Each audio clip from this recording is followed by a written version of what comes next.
ನಮ್ಮ ಕೆರೆ ನಮ್ಮ ಕೆರೆ ಯಾತಕ್ಕೋಸ್ಕರ ಹೋರಾಟ, ಎಲ್ಲಿವರೆಗೂ ಹೋರಾಟ, ಬೇಕೇ ಬೇಕು ಅವರ ಅಪ್ಪನಂತೆ ಸರ್ಕಾರ. ಆದ್ರೆ ಇವಾಗ 2-4 ವರ್ಷ ಆದ್ರೂ ಬಂದ್ರು ಕೂಡ ಜಮೀನು ಕೂಡ ಕೊಂಡ್ಕೊಂಡಿಲ್ಲ. ಕೇಳಿದ್ರೆ ಜಮೀನು ಹಣಕಾಸಿನ ತೊಂದರೆ ಇದೆ, ದುಡ್ಡಿಲ್ಲ ಅಂತ ಹೇಳ್ತಾರೆ. ಅಲ್ಲ, ಇವತ್ತು ಒಂದು ತಮ್ಮ ಮಾಧ್ಯಮದಲ್ಲಿ ಬಂದಿರೋ ಪ್ರಕಾರ ಮುಖ್ಯಮಂತ್ರಿಗಳ ಮನೆಯಲ್ಲಿ ಟೀ ಕಾಫಿಗೆ 200 ಕೋಟಿ ರೂಪಾಯಿ, ನಾಯಿಗಳಿಗೆ ಬಿರಿಯಾನಿ ಆಗೋಕ್ಕೆ 3 ಕೋಟಿ ರೂಪಾಯಿ, ನಮ್ಗೆ ಬೇಕಾದ ಒಂದು 50-60 ಕೋಟಿ ಸರ್ಕಾರಕ್ಕೆ ನದಿ ಉಳಿಸೋಕೆ 50 ಕೋಟಿ ಇಲ್ಲ ಅಂತ ಹೇಳಿದ್ರೆ ನಾವೇನಂತ ಹೇಳೋಣ. ಆ ಉದ್ದೇಶಕ್ಕೋಸ್ಕರ ಈ ಬಾರಿ ಸ್ವಾತಂತ್ರ್ಯ ದಿನಾಚರಣೆ ದಿವಸ ನಮ್ಮ ಇಲ್ಲಿವರೆಗೂ ಅಧಿಕಾರ ಮಾತು ಕೇಳ್ಕೊಂಡ್ ಬಂದ್ವಿ. ಈ ಸರಿ ನಮ್ಮ ಸ್ವಾತಂತ್ರ್ಯ ದಿನಾಚರಣೆ ದಿವಸ ನಾವು ನಮ್ಮ ಮನೆಗಳ ಮೇಲೆ ಕಪ್ಪೌಟ್ ಆಡ್ತೀವಿ ಅಂತ ಈ ಮುಖಾಂತರ ಹೇಳಕ್ಕೆ ಇಷ್ಟಪಡ್ತೀವಿ. ಹೋರಾಟಕ್ಕೆ ಸಪೋರ್ಟ್ ಮಾಡಿ ಬೇಜಾರಿನಿಂದ ನಿಂತು ಮಾತಾಡ್ತಾ ಇದ್ದೀನಿ. ಇದೇ ಕೆರೆ ನೀರನ್ನ ಕುಡಿದು ನಾನು ದೊಡ್ಡವನಾಗಿರೋನು. ಇವತ್ತು 70 ವರ್ಷ ನಾನು ಒಬ್ಬ ಹಿರಿಯ ವೈದ್ಯನಾಗಿ ನಮ್ಮೂರಿನ ಕೆರೆಯ ನೀರಿನ ಅವ್ಯವಸ್ಥೆಯನ್ನು ನೋಡಿ ನಮ್ಮೂರಿನ ಜನರ ಆರೋಗ್ಯ, ನನ್ನ ಜವಾಬ್ದಾರಿ ಅವರ ಆರೋಗ್ಯನ ಕಾಪಾಡಬೇಕು. But prevention is better than cure ಅಂತೀವಿ. ನಮ್ಮ ಜನಗಳಿಗೆ ಆರೋಗ್ಯ ಕೆಡದಂತೆ ನೋಡ್ಕೊಳ್ಳೋ ಜವಾಬ್ದಾರಿ ಇದೆಯಲ್ಲ, ಅದಕ್ಕೆ ನಮ್ಮ ಪರಿಸರ ಭಾಳ ಮುಖ್ಯ. ಪರಿಸರ ಅಂದರೆ ನೀರು, ಗಾಳಿ, ನಾವು ಓಡಾಡೋ ಜಾಗ, ಇದು ಭಾಳ ಇಂಪಾರ್ಟೆಂಟು. ಇವತ್ತು 4 ವರ್ಷದಿಂದ ಬರೀ ನೀರಿಗೋಸ್ಕರ ಇಷ್ಟು ಹೋರಾಟ ಮಾಡಬೇಕಲ್ಲ ಅನ್ನೋದು ದುಃಖ ಆಗುತ್ತೆ. ದಯವಿಟ್ಟು ಸರ್ಕಾರದ ಗಮನಕ್ಕೆ ಇದು ನಿಮ್ಮ ಜವಾಬ್ದಾರಿ. ಆದ್ದರಿಂದ ದಯವಿಟ್ಟು ಸಂವಿಧಾನದಲ್ಲಿ ಎಲ್ಲ ಹಕ್ಕುಗಳನ್ನು ಜನಗಳಿಗೆ ಕೊಟ್ಟಿದೆ, ಅದನ್ನು ಉಳಿಸ್ಕೊಳ್ಳಿಕ್ಕೆ ನಾವು ಇಷ್ಟು ಹೋರಾಟ ಮಾಡೋದು ಬೇಕಿಲ್ಲ. ದಯವಿಟ್ಟು ಇದು ಕೊನೆಯ ಹಂತ. ಈ ಸ್ವತಂತ್ರ ದಿನದಂದು 15ನೇ ತಾರೀಕು ಕಪ್ಪು ಧ್ವಜವನ್ನು ನಮ್ಮ 2 ಪಂಚಾಯಿತಿಯಲ್ಲಿ ಆರಿಸಲಿಕ್ಕೆ ಡಿಸೈಡ್ ಮಾಡಿದ್ದೀವಿ. ಅದು ಮಾಡೇ ಮಾಡ್ತೀವಿ. ಬರೀ ಅಷ್ಟಿಗೆ ಎಂಡ್ ಆಗಲ್ಲ. ದಯವಿಟ್ಟು ಇದನ್ನು ನಿಮ್ಮ ಗಮನಕ್ಕೆ ತರಲಿಕ್ಕೆ ಅಷ್ಟೇ ಅಲ್ಲ, ನಾವು ನಮ್ಮ ಧ್ವಜಕ್ಕೆ ಮಾಸ್ಟರ್ ಹೇಳ್ದಂಗೆ ನಮ್ಮ ಗೌರವ ಇದ್ದೇ ಇದೆ. ನಾವೆಲ್ಲರೂ ಕೂಡ ಗೌರವ ಇಟ್ಕೊಂಡಿದ್ದೀವಿ. ದಯವಿಟ್ಟು ನಮ್ಮ ಬೇಡಿಕೆಯನ್ನು ಇದನ್ನು ಬೇಡಿಕೆ ಅನ್ಕೋಬೇಡಿ. ದಯವಿಟ್ಟು ಇದು ನಮ್ಮ ಡಿಮ್ಯಾಂಡ್. We demand it. ನಾಳೆ ಏನನ್ನ ಮಾಡಲಿಲ್ಲ ಅಂದರೆ ನಾವು ಯಾವ ಮಟ್ಟಕ್ಕೆ ಬರಲಿಕ್ಕೂ ರೆಡಿ ಇದ್ದೀವಿ.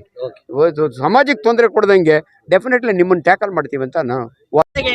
ನಮ್ಮ ಭಾಷೆಗಳಲ್ಲಿ ಪಟ್ಟಣ ಪಂಚಾಯತ್ ಅವೈಜ್ಞಾನಿಕ ಒಳಚರಂಡಿನ ಯಾವುದೇ ಶುದ್ಧೀಕರಣ ಮಾಡದೆ ನಮ್ಮ ಕೆರೆಗಳಿಗೆ ಹರಿಸ್ತಾ ಇರೋದ್ರಿಂದ ನಮ್ಮ ಕೆರೆಗಳು ಕಲುಷಿತವಾಗಿದೆ.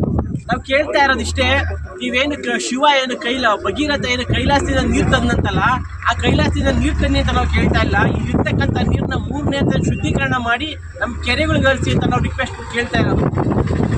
ಏನಿವತ್ತು ನೀವು ಮಾಡ್ತಾ ಇರ್ತಕ್ಕಂಥ ಅವೈಜ್ಞಾನಿಕ ಕೆಲಸಗಳಿಂದ ನಮ್ಮ 2 ಪಂಚಾಯತಿಯ ಸುಮಾರು 25,000 ಜನತೆಯ ಬದುಕು ಉಳಿವಿನ ಪ್ರಶ್ನೆ ಆಗಿದೆ. ಯಾಕೆ ಅಂತಂದರೆ ಇವತ್ತು ನಮ್ಮ ಏನು ಸರ್ಕಾರ ಕೊಟ್ಟಿರ್ತಕ್ಕಂಥ ಏನು ಬೋರ್ವೇಲ್ಸ್ ನೀರಲ್ಲೇ ಮಾಡಿದ್ರಲ್ಲ, ಇವತ್ತು ಕುಡಿಯೋಕ್ಕೆ ಯೋಗ್ಯ ಇಲ್ಲ ಅಂತ ನೀರನ್ನ ಇದೆ ಬಂದೆ. ಅದು ಡಾಕ್ಟ್ರು ಹೇಳಿದ್ರು ನೀರು ಎಷ್ಟು ಎಫೆಕ್ಟ್ ಆಗಿದೆ, ಏನಾಗ್ತಿದೆ ಅಂತ. ಜೊತೆಗೆ ಇವತ್ತು ನಮ್ಮ ಭಾಗದಲ್ಲಿ ಗಂಡಸಿನ ಸ್ಪರ್ಮ್ಸ್ ಮೇಲೆ ಎಫೆಕ್ಟ್ ಬೀಳ್ತಾ ಇದೆ, ಹೆಣ್ಮಕ್ಳ ಓವರೀಸ್ ಮೇಲೆ ಎಫೆಕ್ಟ್ ಬೀಳ್ತಾ ಇದೆ. ಡಾಕ್ಟ್ರು ಗೊತ್ತಾರೆ ಹೇಳ್ತಾ ಇರೋದ್ರ ಬಗ್ಗೆ.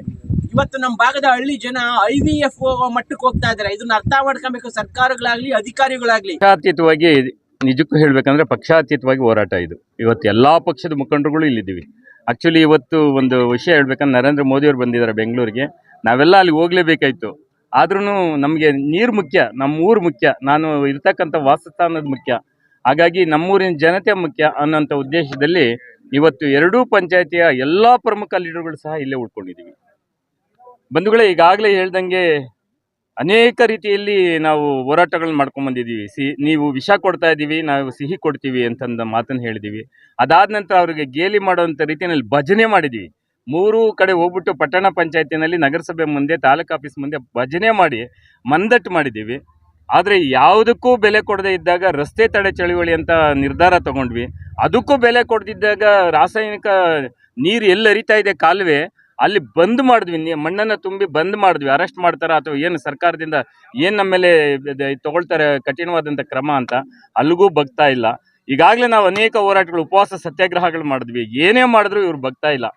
ಇದು ರಾಜಕೀಯದ ಒಂದು ಮಾತು ಹೇಳಬೇಕು ಅಂತ ಹೇಳಿದ್ರೆ ನಿಜಕ್ಕೂ ಈಗಿರ್ತಕ್ಕಂಥ ಧೀರಜ್ ಮುನ್ರಾಜ್ ಅವರು ಅಸೆಂಬ್ಲಿನಲ್ಲೇ ಈ ಮಾತನ್ನ ಎತ್ತಿದ್ದಾರೆ.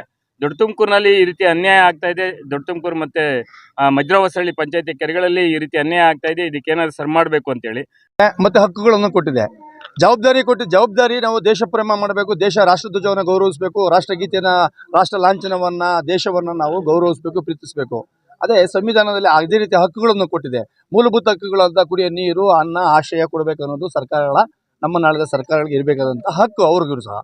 ಆ ಹಕ್ಕನ್ನು ಮರೆತು ನಾವೇನು ನಮ್ಮ ಗ್ರಾಮಕ್ಕೆ, ದೊಡ್ಡ ತುಮಕೂರು ಮಜವಾಸರ ಗ್ರಾಮಕ್ಕೆ ಅರಮನೆಗಳನ್ನ ಕಟ್ಸ್ಕೊಂಡು ಕೊಡಿ, ರೈತರಿಗೆ ಇಲ್ಲಿ ಸಿಂಹಾಸನ ಹಾಕೊಂಡು ಕೊಡಿ, ತೋಟದಲ್ಲಿ ಕೆಲಸ ಮಾಡೋಕ್ಕೆ ಅಂತ ಕೇಳ್ತಿಲ್ಲ ಸರ್.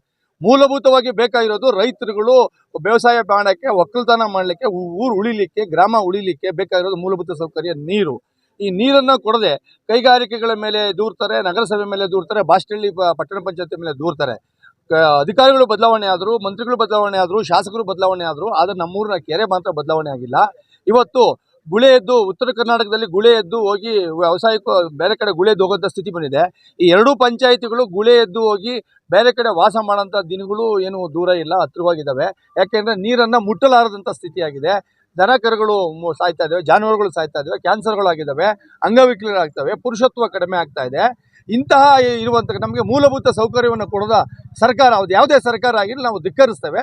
ಸರ್ಕಾರಗಳು ಮನಗೊಂಡು ನಮ್ಮ ಹೋರಾಟಕ್ಕೆ ಬೆಂಬಲ ಕೊಡಬೇಕು, ತಾರೀಕಿಗೆ ಅಂತ್ಯ ಕೊಡಬೇಕು. ಏನು ಆಗಸ್ಟ್ 15ನೇ ತಾರೀಕು ನಾವು ಕಪ್ಪು ಬಾವುಟವನ್ನು ಆರಿಸಬೇಕು ಅಂತ ಇನ್ನು ಎರಡೂ ಪಂಚಾಯತಿ ಡಿಸೈಡ್ ಮಾಡಿದ್ದೀವಿ. ಅದು ಮಾಡೇ ಮಾಡ್ತೀವಿ. ನಾವು ದಿನ ಸಹಾಯ ಬದಲು ಒಂದು ದಿವಸ ದಯಾಮರಣ ಪತ್ರ ಸಹ ಬರಿತೀವಿ, ರಾಷ್ಟ್ರಪತಿಗೆ ಪತ್ರ ಬರೀತಿದ್ದೀವಿ.